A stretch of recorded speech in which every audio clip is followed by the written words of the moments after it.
FM. Yang ini pula datangnya daripada Seri berkongsi pengalaman. Kata Seri, kisahnya begini. Kisah ini berlaku di rumah saya di kawasan Commonwealth. Saya ingin berkongsi peristiwa yang menyeramkan. Ini berlaku seminggu bila suami saya terpaksa kena tugas dan balik lewat. Lewat tu sampai rumah 11 lebih malam, kadang-kala selepas jam 12.30 malam baru suami pulang. Saya tak nak cerita panjang kenapa suami balik lambat, tetapi saya nak ceritakan pengalaman saya lah, Kisi. Setelah bertahun-tahun duduk dalam rumah tu, suami seringkali pulang paling lewat pun selepas jam 7 malam, sekitar waktu maghrib hinggalah isyak.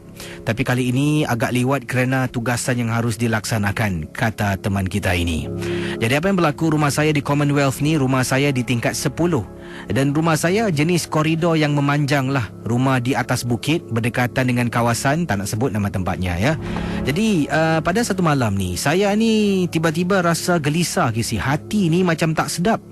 Macam ada sesuatu yang tak kena dan akan berlaku. Inilah firasat yang ada terpahat di perasaan saya. Jadi saya baring hati ni macam ada benda yang tak kena. Jadi saya bangun baring pergi ruang tamu, duduk menonton televisyen. Kemudian saya masuk ke dapur, buat air, duduk minum, baring dan sebagainya. Jadi kata beliau ni tak menentulah fikirannya. Akhirnya saya cuba telefon suami, tapi suami tak jawab lah, mungkin sedang sibuk. Jadi saya pun buat bodoh lah. Apabila saya nak bangun ni, ketika saya telefon suami tak jawab, saya nak bangun, saya berada di ruang tamu, tiba-tiba dengar orang ketuk pintu. Saya pun bangun. Saya fikirkan suami saya yang pulang. Waktu tu sekitar 11 suku malam. Mungkin suami saya pulang lah. Saya pun bangun, saya buka pintu. Bila buka pintu, tengok di luar rumah tak ada orang. Saya buka pintu besi. Saya jenguk kiri kanan, mungkin suami nak main-mainkan saya. Tengok tak ada orang. Kemudian telefon saya berbunyi. Saya pun masuk dalam balik sini pintu kayu dan juga pintu besi saya tidak ditutup. Sebab telefon bunyi, saya lari ke belakang, saya tengok nombor suami. Saya jawab. Suami kata dia on the way balik ke rumah sedang memandu. Jadi saya pun okeylah.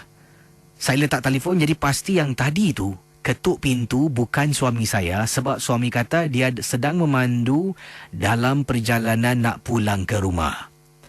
Jadi pendengar Ria 897 FM.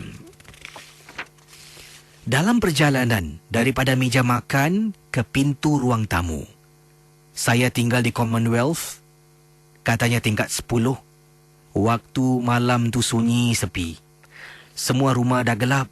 Maklumlah dah 11 lebih malam dah nak tidur. Sedang saya nak berjalan tu, saya dengar, Kisi. Tak nampak, cuma dengar. Assalamualaikum.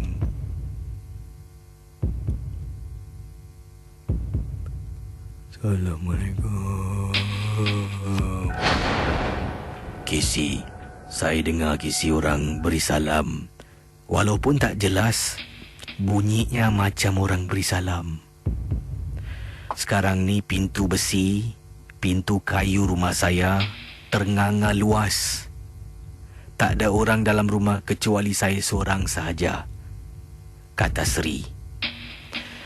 Saya kuatkan semangat. Saya capai tangan tutup pintu besi, ketap mangga, nak tutup pintu kayu. Sekali lagi dengar, Assalamualaikum.